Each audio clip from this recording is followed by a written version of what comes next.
Good morning children. आओ आगे पढ़ें। माँ के भक्त हुए तुम कैसे, करके यह विचार खोटा।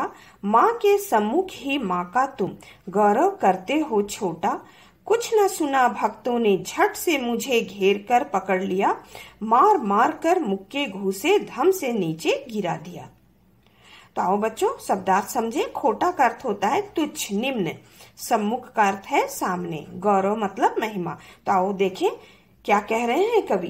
तो बच्चों इन पंक्तियों में कवि सियाराम शरण गुप्त जी लोगों की खोखली मान्यताओं पर प्रहार किए हैं।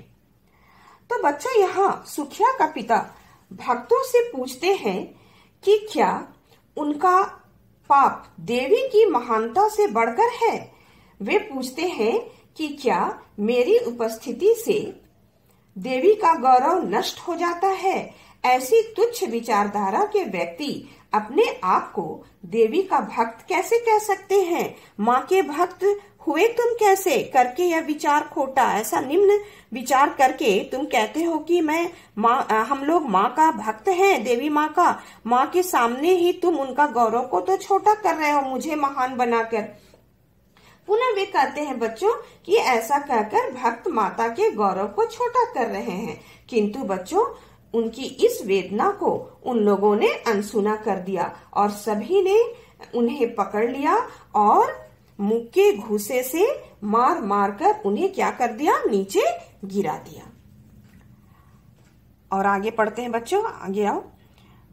मेरे हाथों से प्रसाद भी बिखर गया। हा मतलब विलाप कर रहे हैं।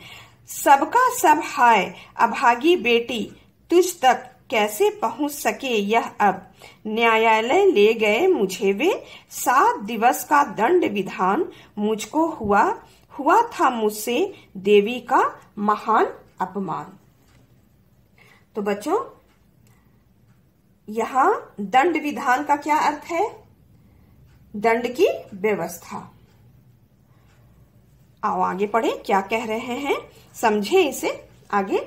तो इन पंक्तियों में कवि सियाराम शरण गुप्त जी बच्चों उस समय की अमानवीय न्याय व्यवस्था एवं एक विवश पिता की असहाय अवस्था का वर्णन किए हैं।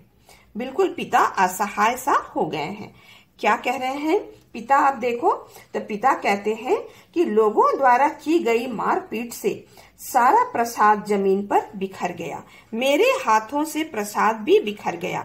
सब मारपीट जो किए तो उनके हाथ में जो फूल रूपी प्रसाद था सारा बिखर गया। वे बस यही सोच रहे थे लगातार कि देवी माँ का यह पुष्प रूपी प्रसाद अब अभागी बेटी तक कैसे पहुंचेगी। वे अपनी बेटी को अभागी मान रहे हैं क्योंकि उसकी अंतिम इच्छा को भी ये पूरा नहीं कर पा रहे हैं। तो कह रहे हैं अब ये पुष्प कैसे पहुंचेंगे। तो बच्चों भक्त सुखिया के पिता को पकड़कर न्यायालय ले गए। ये लोग जो थे मंदिर में, जो भक्त सब थे, वे लोग सुखिया के पिता को पकड़ लिए और कहाँ ले गए, न्यायालय ले गए। 7 दिवस का दंड विधान मुझको हुआ।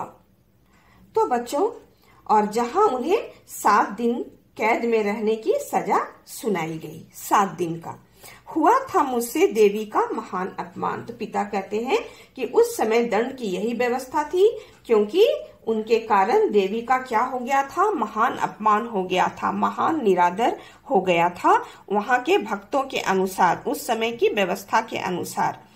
तो बच्चों आगे के खंडों की व्याख्या, पंक्तियों की व्याख्या हम लोग अगली कक्षा में करेंगे।